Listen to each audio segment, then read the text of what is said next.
in Southwest Georgia. Support sustainable, delicious meat of the highest quality. Ask for White Oak Pastures beef at your local grocery here in Florida, or go to whiteoakpastures.com, and first-time customers get 20% off on purchases with our exclusive coupon code NEIGHBOR.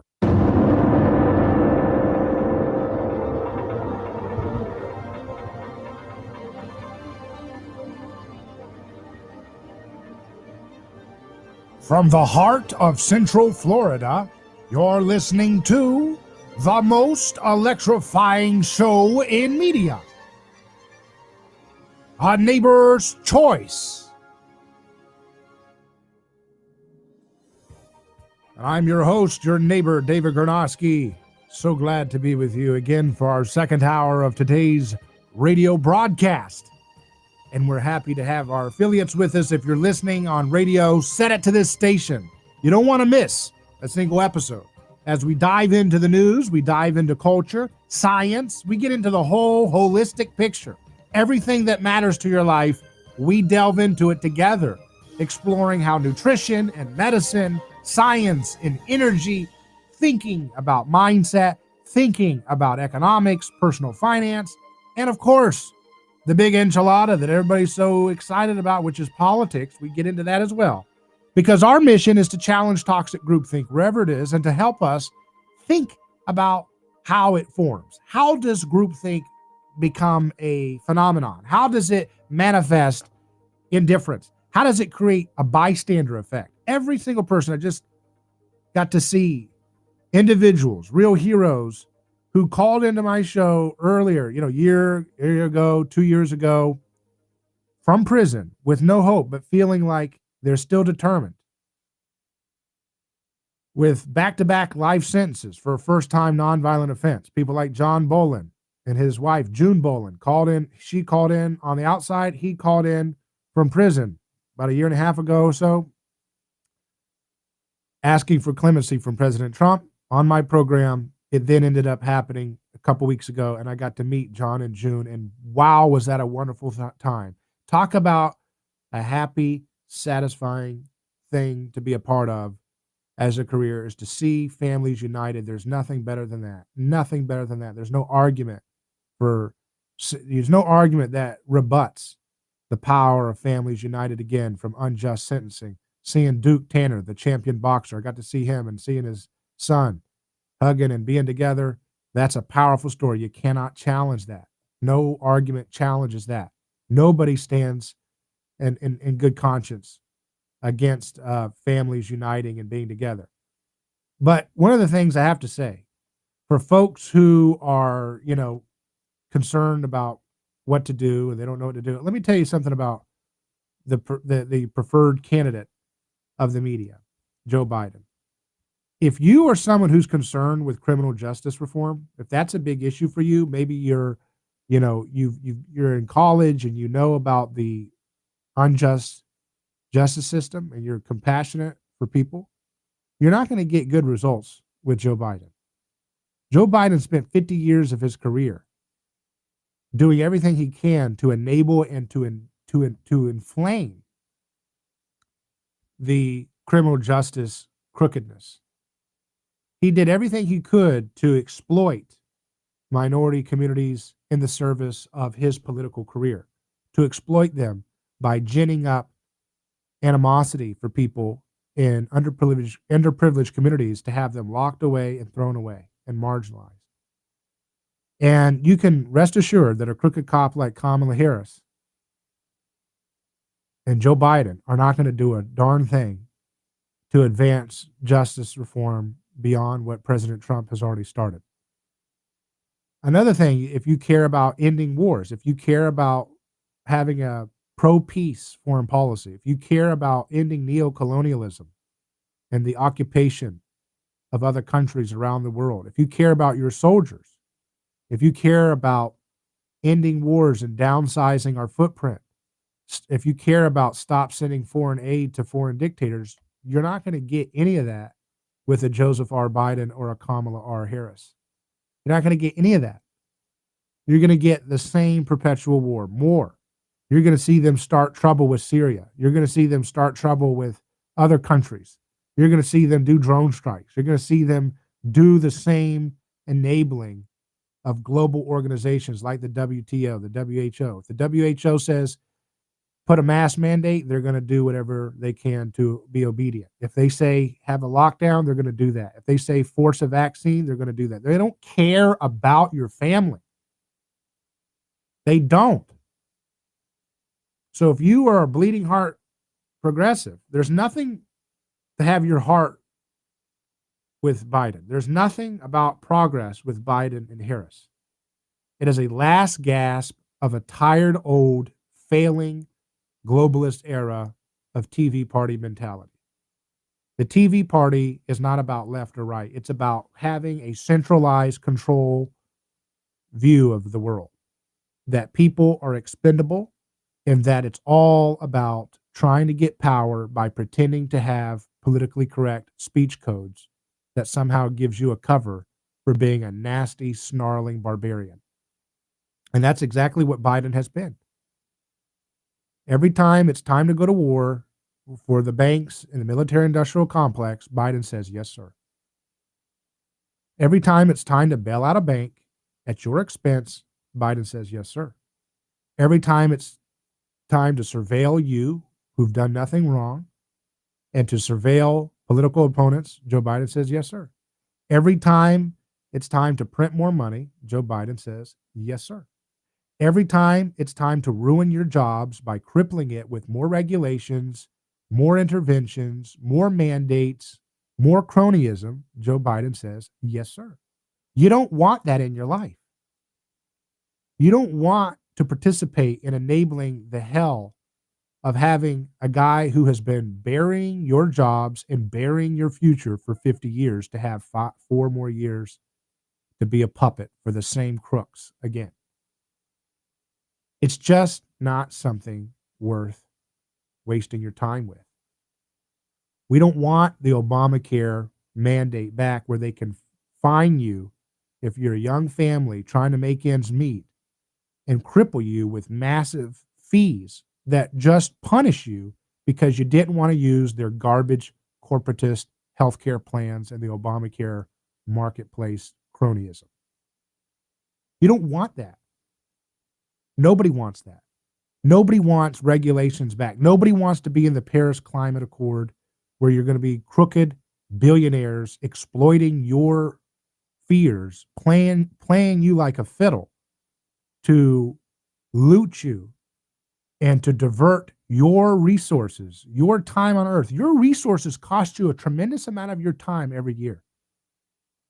And it's something like half of your year is spent just paying the tax and the toll of state, local, and federal taxation and inflation. Why would you want to increase that in your life? And why would you want to increase centralization in your life? Nobody wants that. With Biden and Harris, you're going to get big pharma fully entrenched more than they've been. You're going to get more wars. You're going to get more banker bailouts. You're going to get more incarceration. You're going to get more racial division, exploitation of differences, inflaming and trying to divide people. You're going to get more politically correct speech. You're going to get more big tech control over your life.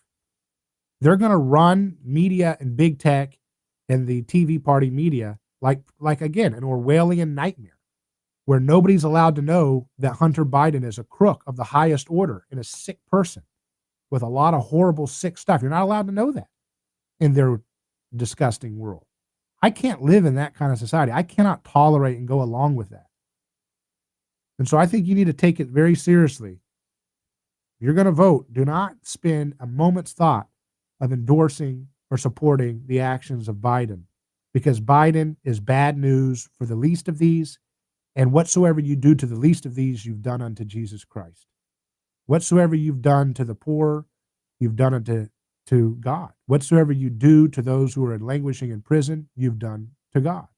And that's the same message that we need to keep in mind as we process these things. I will say over and over again that you can hate Trump's vulgar words. You can hate his callous rhetoric or whatever, but I'll take ugly words over ugly bombs any day. And if there's less bombs with Trump, that means less people getting killed.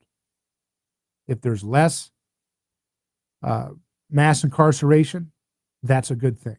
If there's less regulation, which cripples people's lives and puts people in jail that disobey the regulations, that's a good thing. So you can always talk about, what you want in a perfect scenario, but it's clear that if you're interested in voting, there's no way that people can go along and tolerate Biden and Harris if they have a conscience and if they have informed information. And that's the bottom line. But I want to shift a little note here to a broader picture, because I talk about Jesus, but I don't talk about it on a religious format. We talk about it from an anthropological perspective on this program. If you listen to A Neighbor's Choice, there's something different. No one does it like we do it. And one of the things that we do is we talk about how to imitate Jesus. And so people say, vote your conscience. And I think about that. And I think, we all have role models and we all have people we need to look to for how to, conduct our affairs in our life and conduct our politics. And people say all the time, Jesus for president and stuff like this. But Jesus actually did run for office. He actually did have a campaign. He actually did have an election. When he was elected to die, that was an election. When he was elected to be put on a cross, that was an election. And we miss the point of that. We think it's all about, just the same old kind of little story you're told about Jesus. We don't understand how it has huge, huge implications for what politics really is. The crowd in the story of Jesus' persecution, one minute they were for him, the next minute they wanted to tear him apart. And ultimately, the crowd had control over the governing authorities. That should give you a clue about how politics is, by the way. That it's actually the crowd, which is the man. We always say the man is keeping me down. No, the man is the crowd. The man is what you and I do when we have the anonymity of groupthink, when we have the anonymity of a herd to hide under, to hide our moral responsibility, to do nasty things. Crowds possess people. Crowds whip people up into a frenzy. And that's what happens in the ballot box when we think that we can call ourselves righteous and perpetuate destruction of people's wealth, destruction of people's lives around the world and here at home. You just can't. It's on you. And so that's something that we have to take seriously, because Jesus was elected. He won his election. The choice, the crowd, it was like a little mini poll. The crowd was offered, do you want to release Jesus or do you want to release Barabbas? Which hero do you prefer? Which hero do you think you want to endorse? Do you want to vote for Jesus or do you want to vote for Barabbas? And the crowd said, we vote for Barabbas. We vote for a violent, tough guy. We vote for someone who's a central planner, so to speak, in terms of someone who thinks they can exert their force, their will. They can dominate people by violence to solve problems. See, Barabbas, he didn't like the rigged system of his time. He thought it was a rigged game. He thought it was corrupt. He thought the establishment was corrupt. And so he was a violent revolutionary. Most people think, if you're told this story, that Barabbas was just like a Jack the Ripper or something, just a random killer. No, the text says that he was a revolutionary. He was a person who was trying to overthrow by force the state. And the crowd said, we'd rather have him than a guy who says, forgive your enemies. We'd rather have him than a guy who says, do not resist evil with violence. We'd rather him than a guy who says God desires mercy, not sacrifice. We'd rather have him than a guy who says God provides the rain for the just and the unjust. We'd rather have him than a guy who heals people who are sick and says it's not their fault that they were sick. We like our scapegoats. We like our marginalized people. We like our misfits, when we like to keep them right where they're at so that we can use them as a measuring rod for how we're collectively better. And that's what was at stake with the election that Jesus was in. And the crowd, they chose Barabbas. So he lost the election in that way, but then he was elected to the cross. He was elected to this inversion of what we think of elections. We think that if you lose an election, that means you're the loser. Well, Jesus, in our terms, was a big loser compared to when we say, well, if a president loses an election, therefore they lost. They've lost. They've been taken down. Well, Jesus lost his life in this voting election that he went into. The crowd screamed for the other man to be saved, not him. But in losing the election the way we think of elections, he won the election because he destroyed and dismantled the lie of the crowd, the lie that it's ever okay to sacrifice one for the greater good. You're not told this on Sunday morning oftentimes. Unfortunately, they don't understand the true anthropological dimension of what's happened on the cross. We're still trying to wrap our heads around it 2,000 years later. But whether you're religious or not, it has every important factor into understanding why elections act the way they do. Why is it that people say, I can steal your money if I get enough voters to join me in taking your money? I can't go up to you in your house and say, give me money, I want to build a playset or I want to build a road. But I can go and get other people to go along and force you to submit. This is stuff that you see the reality of when you understand that Jesus said, forgive them, Father, they don't know what they're doing. When we're in a crowd, we think we become blind to what we're doing, and we really think our enemies deserve to be taken down, and we really believe that we're self-righteous, and it's a terrible spell, and we have to get out of it. I'm David Garnoski. We'll be back with more election analysis when we continue. Also coming up, Veterans Radio with Diego Rivera, who will be representing BringOurTroopsHome.us. Back in just a second.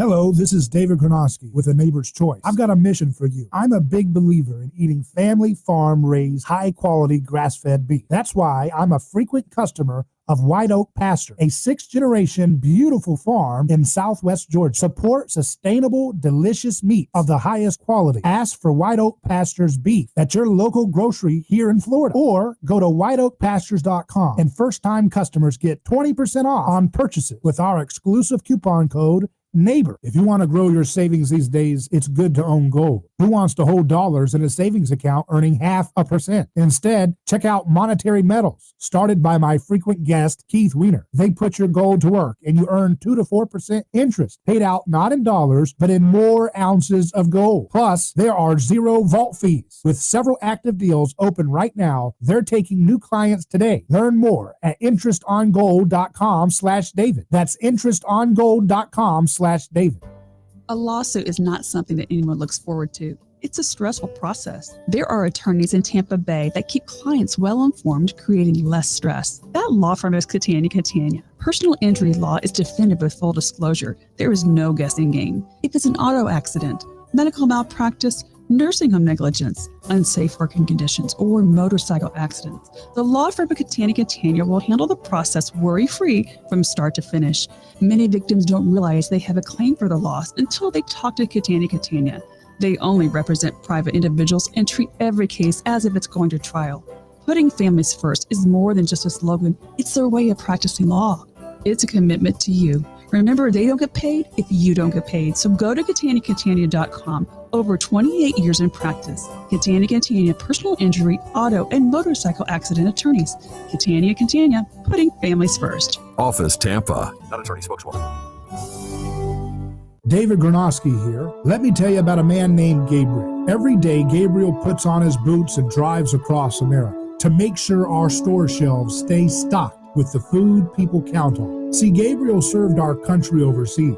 He knows that America stands for freedom, quality, and caring for others the way we would like to be treated. That's why when Gabriel saw food shelves getting low during the pandemic, he hit the road as a driver with Oakley Transport. In the land of the free, where no one should go hungry, we need heroes like Gabriel to help keep America fed. CDLA driving professionals. Join Oakley Transport today. Keep America fed. Visit oakleytransport.com or call them today at 1-877-8-TANKER. That's 1-877-8-TANKER.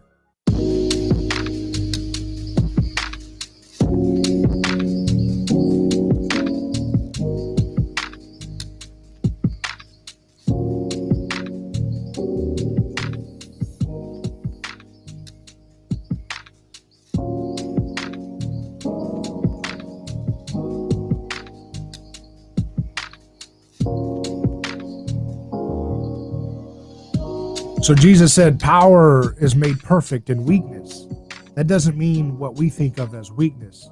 It means recognizing that if you go for coercion, if you go for domination to get your way over people, it always will break down and fall apart in the world that Jesus unveiled for people.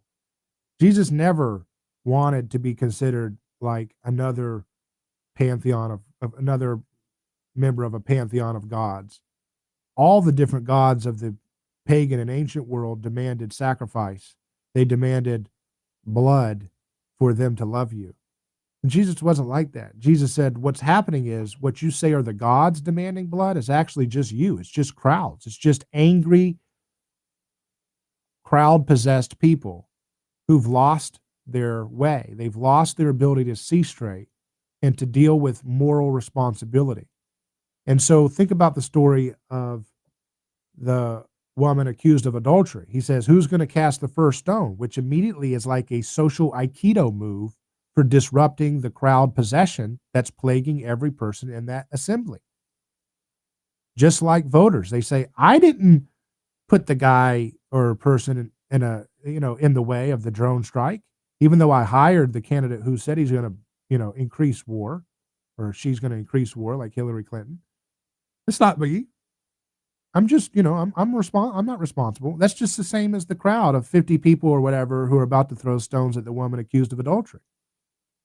They can always say, well, it wasn't my stone that killed her. I was just going along with the ritual. It was a real thing. She's a really bad person. She's terrible.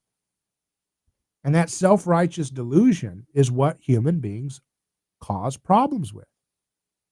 They don't take responsibility. How many people in impoverished countries are going to die this year and have already because of the horrible political lockdowns that have taken place around this globe because of the new virus?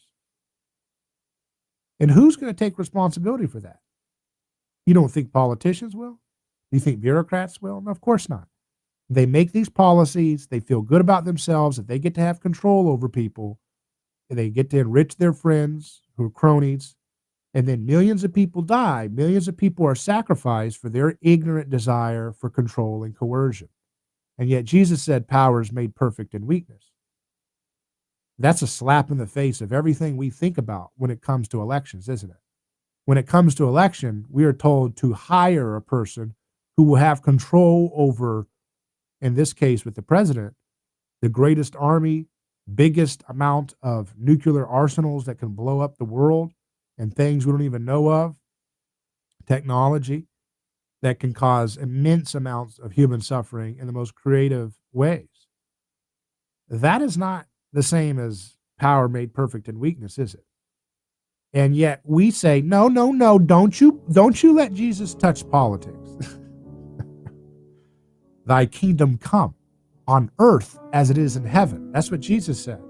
And yet you say, no. Keep your kingdom in heaven only, in the unseen world.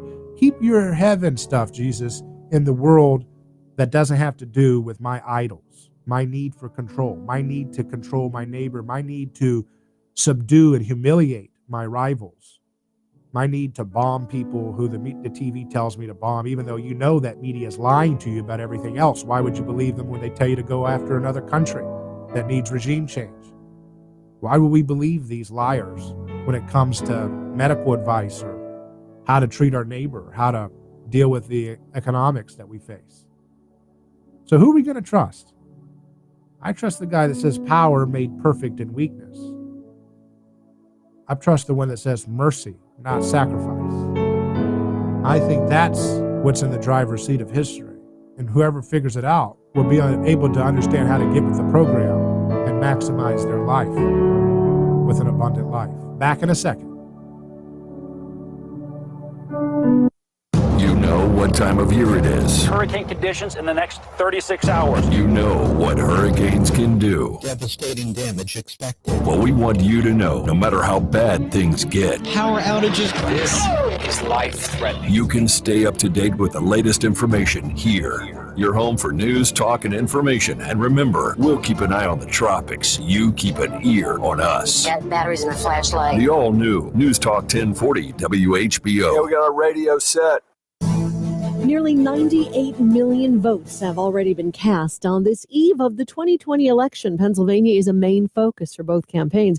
President Trump in the Scranton-Wilkes-Barre area. But the level of enthusiasm, and I think you're going to see a great red wave tomorrow. Democrat Joe Biden not far from Pittsburgh. We choose hope over fear.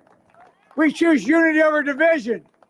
We choose science over fiction. And yeah, we choose truth over lies. Also in the Keystone State today, Vice President Mike Pence and Democratic running mate Kamala Harris. First Lady Melania Trump campaigned in North Carolina. Former President Obama was in Georgia and in Florida. A federal judge has rejected a Republican effort to invalidate about 127,000 drive-through votes that were cast in Harris County, Texas, where Houston's located. At least one person is dead and several have been injured after a suspected terrorist attack in Vienna. Daria Albinger, ABC News.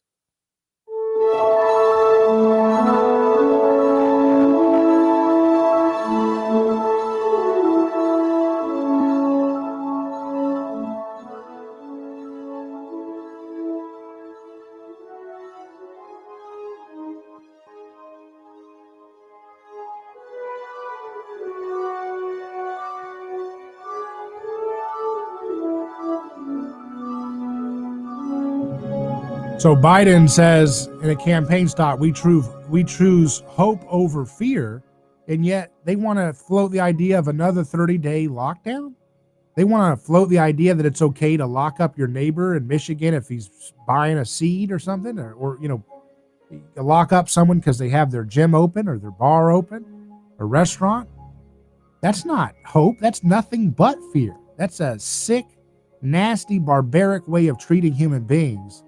And you're using fear as your excuse, as your justification for doing hateful things to neighbors that, again, is simply a manifestation of power madness, rotting the moral fiber of people.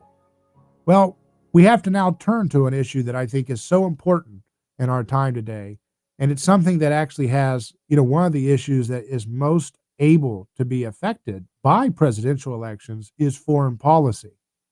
Because that's because of the commander-in-chief role, and even though it's gone way beyond the constitutional confinement intended by our founding fathers, it is still one of the biggest areas that change can happen with a president, and that's foreign policy. So joining us now for our Veterans Radio segment that we do every Monday to get a perspective from veterans is Diego Rivera, representing BringOurTroopsHome.us. How you doing, Diego? I'm doing great. How are you? I'm doing great, and it's great to have you on the program. You were, we have Sergeant Dan McKnight, but you were out there with Sergeant Dan McKnight at the recent event you guys did in Pennsylvania, right? Can you tell us a little bit about that for folks who are new to this? Yeah, absolutely. That was probably one of the greatest events I've ever gotten to work. I was able to MC alongside, what I consider an all-star cast of, serious actors and intellectuals. One was working with, Danny Sejerson there. Dan McKnight did fantastic. And Dan likes to play it down like he's not a good orator, but he went up there and he did fantastic. And then we got the intellectual hammering as well from Scott Horton, who just really tells it like it is. And that's the beauty, is like the crisp clearness of his message. The event was so beautiful because it marks the 19th anniversary of boots on the ground in Afghanistan. And to pay homage to a person like Smedley Butler, who was 100% right. War is a racket. It's one of the most, like I said before, it's one of the greatest things I've ever done, was just to be able to do that on that day and, honor a man who told it like it is. Now, this man wasn't, your average, he wasn't, just some hippy-dippy guy. This guy was a 2-time Medal of Honor recipient. I mean, this guy was a real commando, a hardcore Marine. And he told it like it is. And I think that's the beauty of that event and, how we did it. So, yeah, so people don't realize that this whole military industrial complex thing has been going on for a long time, and that people with decorated military careers like General Smedley Butler have been really exposing the names of people and how much people make off of toothbrushes for war, how much people make off of, supplies and shoes and everything else. This is a huge money racket system that is extremely, extremely lucrative and almost irresistible for people with low character to take advantage of, right? Yeah, I think you just said it perfectly, right? And it's an industry. It itself is the industry, and a lot of people are getting, they're getting nice, and they're lining their pockets based off of just this entire industry. So there seems to be nothing but incentives for people, like you said, which I think says it perfectly, people of low character to really take advantage of. That's 100% true. How do people go home and pet their fuzzy little golden retriever and their kids and go to a playground knowing that they're making money off of lying and keeping other people's kids in harm's way for no reason? How do you do that? Just amazing. So, I mean, it's fantastic, because I just had this conversation no less than an hour ago with someone. And I think what it is that, because, I mean, there will be people that they'll say that they're pro-peace, pro-constitution, that they believe in a sober foreign policy. And then at the same time, these people are, political actors that are, endorsing like warmongers. And it's really like, when I like the term Thomas Massey uses, a zombie. I think that's actually really true, because if you have to say you're anti-war and then you support things that, go against what you just said, you really are more of a zombie. And I think that's a slow thing. I don't think it happens overnight. I think it just happens progressively. You sell out a little bit of your character and your principle here, and then it's a little bit easier tomorrow. And then the checks get bigger and you can justify it. And I think just on a human level, we're really good at post hoc rationalizations. So that plays almost into like our innate nature to do that. Yeah, we always want to save face and keep up with the Joneses. We always want to keep up with appearances.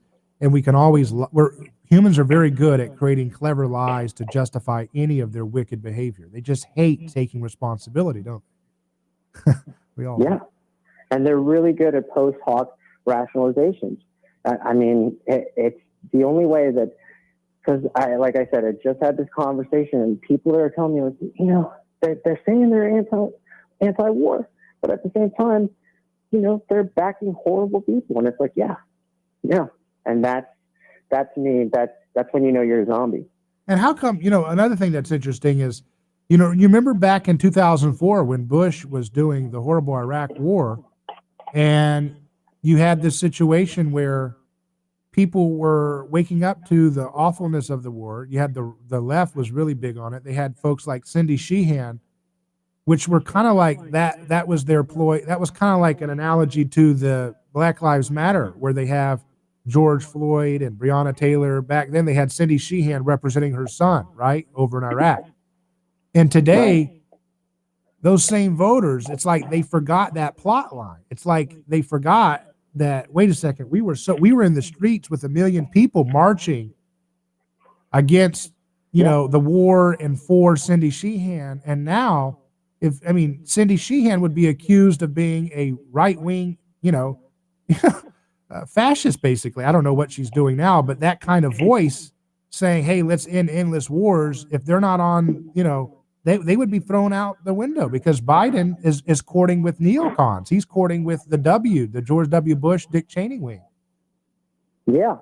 And just to think about that, Glenn Greenwald put out an article that says, if Biden wins, essentially the CIA, NSA, FBI, the executive branch, and everything will all come to line again. That's your news. That's the normal that people, if that's the normal that people are wanting, I'm terrified of that.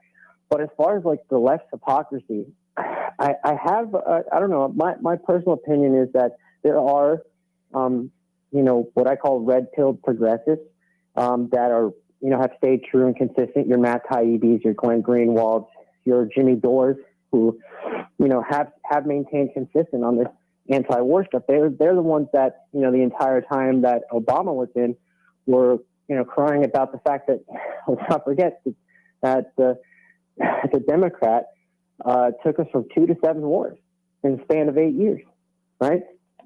That essentially because of his actions in Libya, we reintroduced slavery over there. The fact that, there's 11 million people scheduled to die in Yemen, and it's being considered one of the UN called it the world's biggest humanitarian crisis. And the number 11 million sticks out to me because it's very similar to the number from back in World War II with the number of people exterminated. Now, I'm not saying that in Yemen that happened. I'm saying that if everything continues to do this, that is what's happening. And it doesn't seem to bother the left. And I think it's because you have to think of in two ways. For most people, I don't think that there's two groups of people in my head that exist within the left. One is those who realize that they can use tragedies, minorities, whatever, the narrative or the veneer of compassion for power. And those people understand that and they're willing to use it. And then the second group would be the useful idiots that do the work for them. But they never call it out, and they don't really necessarily have a problem with hypocrisy because that's never what it was about. It was power. And, they can deal with cognitive dissonance like any other group that I've ever seen. Yeah, it's true. And you look at the folks that, again, I'm just trying to get into the mindset of folks. How could you vote for a guy who's been in power for 50 years, bombing everybody that they told him to bomb, going to war whenever they told him? They said, go to war. He said, yes, sir. They said, lock him up. He said, yes, sir. Biden has spent a 50-year career doing the most regressive, anti-human, anti-minority, whatever category you want to break it down to, policies. And yet folks think that they're self-righteous and voting for this because he doesn't use as much crass language. Even he does, but not as the same type of crass language that Trump.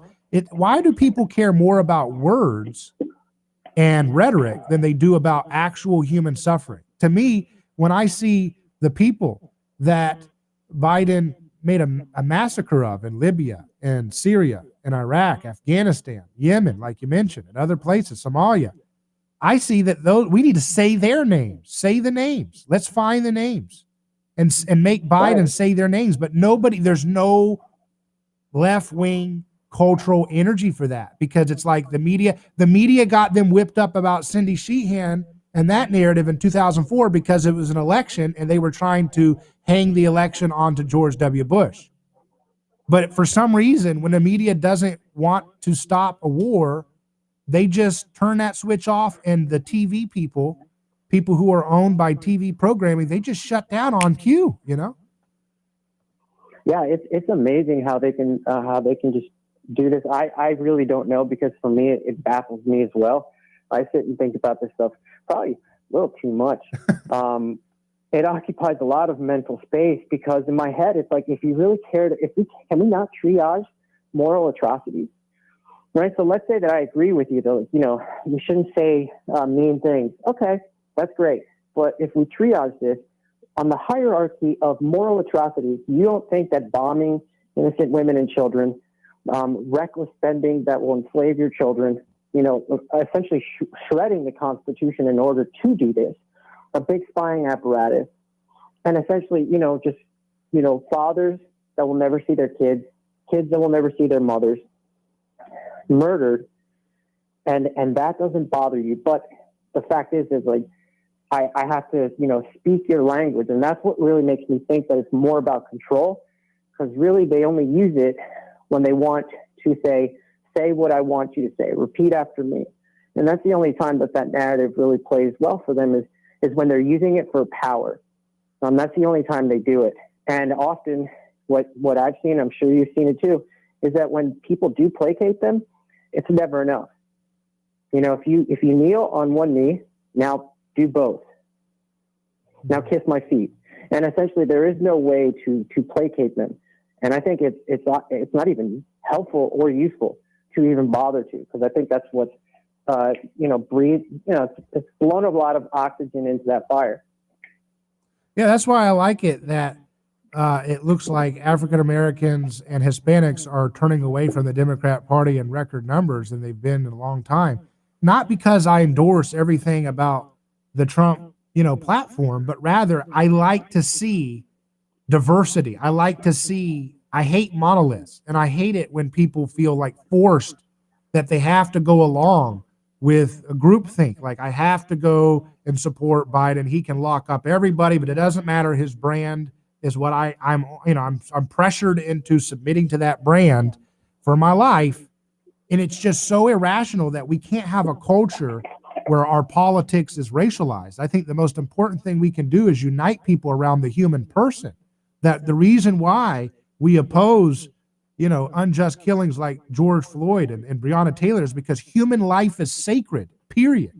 The human person is not, expendable. And that's the one thing nobody wants to drill it down to, because politics operates on the delusion that if enough people go along with something, you can make your neighbor expendable, just like this, Absolutely. I mean, the worship to the cathedral is probably one of the worst things I've ever seen. Because if you believe, if you believe that there is, something out there, someone that you worship to, then you should never put the government in its place. And I think that that's what allowed it to usher in a lot of that. It's just, they've abandoned faith to then worship the government. And that I think is dangerous. I think that's what ushers in a lot of it. You're listening to A Neighbor's Choice. We're live on FM and AM radio on our affiliates, as well as our live stream on YouTube, Facebook, and our podcast. Looking at comments here, Chris Sear says, to ignore another suffering, it requires you hide from God in the shadows of false conclusions. Very well said, Chris. Joshua Ham says, I think that's part of the reason people are voting for Trump. They're not Republicans. They are anti-war, pro-America. He says, and I'm so glad since Bolton left, the drone strikes have decreased like 75%. As a vet, I would prefer we reduce our combat presence and focus on the home front. I agree with you, Josh, and thanks for listening. We'll continue with Diego Rivera of BringOurTroopsHome.us. I'm David Gronowski. Email me, hello@aneighborschoice.com. Back in a second. Stay tuned.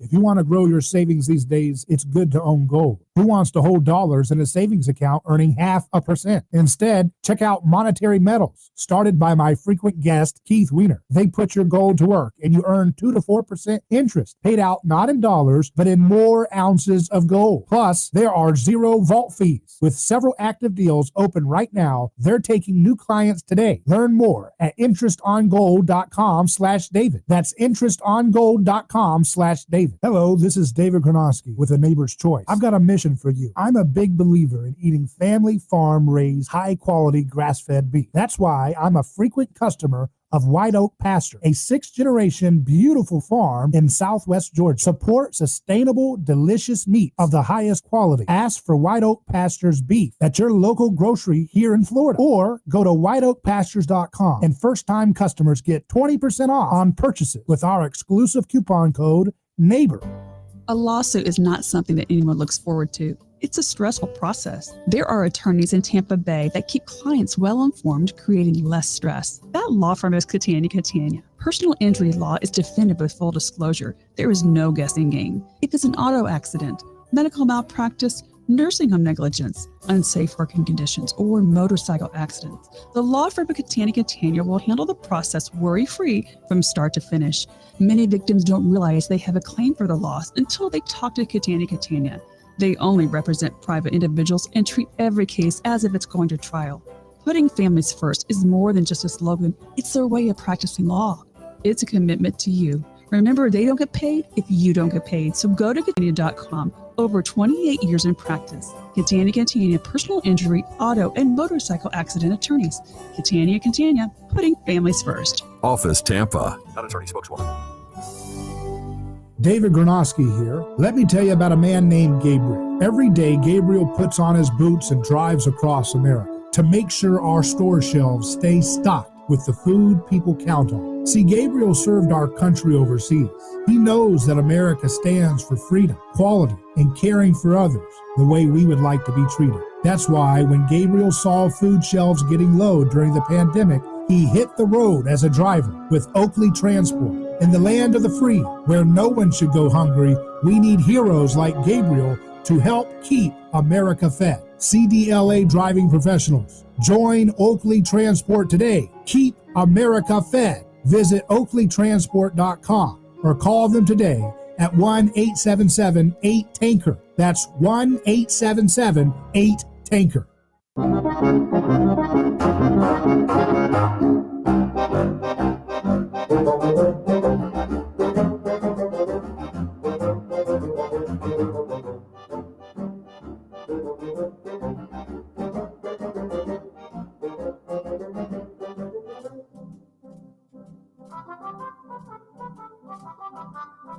Welcome back to A Neighbor's Choice. I'm David Gronowski here across FM and AM, podcast, live stream, our website, aneighborschoice.com, our email, hello@aneighborschoice.com. We're doing our Veterans Radio segment. That's what we do every Monday, and it's an exciting Monday. It's the day before the election. A lot of things to think about, a lot of things to decide here. We're here with Diego Rivera, representing BringOurTroopsHome.us. And Diego, I think it's interesting. We have a comment from Brandon online. One of our listeners says, I think the elections are actually just a way to re-educate us every 4 years on our new set of, quote, values, unquote. And I think that might be something to that. What do you think? Oh, yeah. No, absolutely.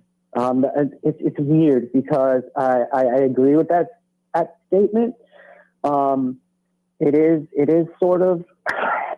Because I have to look at it from a perspective where, here's one thing that the people should know about these politicians. They resent you. This is where they have to come back to you to say, give me your support. But they hate you because you're the one stopping them from, essentially gaining more power, more influence. I can't make this contract deal until next election cycle when I know I've got it in the bag. I've got to go back to my people and win them over once more. So I have to go back to these people and I have to listen to them and I have to make pretend I care about their concerns. And so they really do resent you. And this is the one time where they can push their narrative, and that's elections, is how they're able to do that. So I definitely do think that there's a lot of merit to that statement.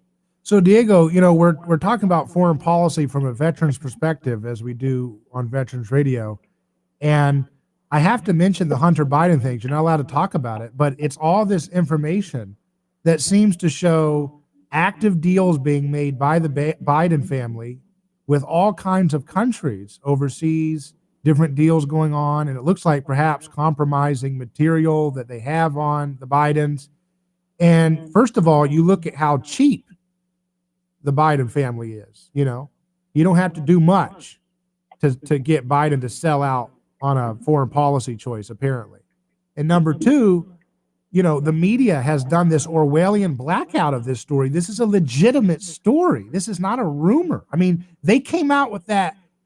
I mean, you can just tell that this is a really creepy time in the press. I mean, we've had it for a while, but it's just so creepy about how apparent it is. They came out with that story that was anonymously sourced that said Trump just called all the veterans who died suckers and losers. It was the most stupid, salacious rumor that wouldn't even make National Enquirer. But yet here you have Hunter Biden's actual texts and photos and all these horrific stuff. And the media says, no, this doesn't happen. How can we have, Diego, a free society with any kind of liberty if this is the future that these folks want to put in place, where the media will cover everything up? 100%. I mean, I couldn't agree with you more. In fact, Michael Malice, who is the, unauthorized, wrote the unauthorized autobiography of Kim Jong-il. And he asked the question, what's the bigger threat to our liberties, the government or the corporate press? And it's a sincere question, and it deserves more thinking than one would normally do it. Now, by definition, with the government, most people say the government. But a lot of the times, the press is doing the work. And I mean, I'll give credit to Chomsky here, is that any dictator would be jealous of the corporate press that they have here in the States that will essentially, if you can see this with honest eyes, it is horrific what they've done. Now, you can say pay to play exists in D.C., and that's normal. It's normalized to them. That's their world. It's disgusting to any human with morals. But it is, you can say that it's normal. You can say that it's this and this. But what you can't say is, you can't say that if Trump was caught doing this, they wouldn't do it. They essentially did, there was a 3-year witch hunt on the president, right? And we all had to sit there and watch as that happened, right? Now, for whatever reason, that man won, and it doesn't matter. And what essentially you saw DC doing everything they could to root him out of office. They have a disdain and a disgust for the regular person like me and you. And what they did with this Hunter Biden stuff is criminal. It is just criminal. The way that they've covered it up, they've essentially made no noise about it and only been forced to because the right, good for them, but, right-wing pundits have made a story about this. Now, I get that you can say they're doing this politically. It's timed in such and such a way. I can grant all of that and still think that it's criminal to cover up a story like this right before the elections. That I'm sure you've probably mentioned this 1,000 times by now, but the fact that you have social media institutions that are essentially blocking and banning journalists and people like, the New York Post, which is, essentially started 200 years ago and was started up by Alexander Hamilton, and how that can be blocked and censored for trying to put this out, that is criminal. It's immoral. I really don't understand how people are just shocked, wide awake by this, because it's so obvious to any normal human being. Like, fine, okay, this is political. Yeah, sure.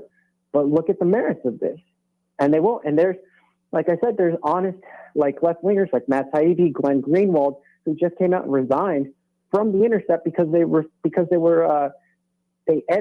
asking him to edit out or remove all of the stuff attacking the Biden family, and he refused. And then they also, expressed that they wouldn't want him to go to another publication to put out this information either. And those were the editors of the publication of which he co-founded, and he just resigned from them and I think properly, for how evil they've acted. Yeah, and I don't like telling people what to do, but I can't imagine how it would be a better scenario for our liberty to have a Biden administration with a 100% media conformity blackout campaign for any mistake or anything bad. That is not good for freedom. That is not good for people's sanity, for low information people who just get sucked up into that vortex. That is not a healthy place for any of us to be. So we'll just see what happens. But anyways, Diego, I really appreciate you coming on the program and supporting BringOurTroopsHome.us. It's a wonderful organization, what you guys are doing. So thanks for joining us, Diego. Absolutely. And that's it for A Neighbor's Choice, folks, for today. Remember, you got to work hard to fight for your liberty. Don't let politicians tell you that they own you. Don't be conformity. Don't be conformists. Don't allow people to push you around and let you be told that you got to think a certain way and you got to say a certain thing and you got to act a certain way. Take charge of your life. It's yours. It's your God-given freedom. It's not theirs. They don't even know anything about freedom. And we have to help people by being the role models that builds the community and the culture we all want. I'm David Gronowski. Godspeed.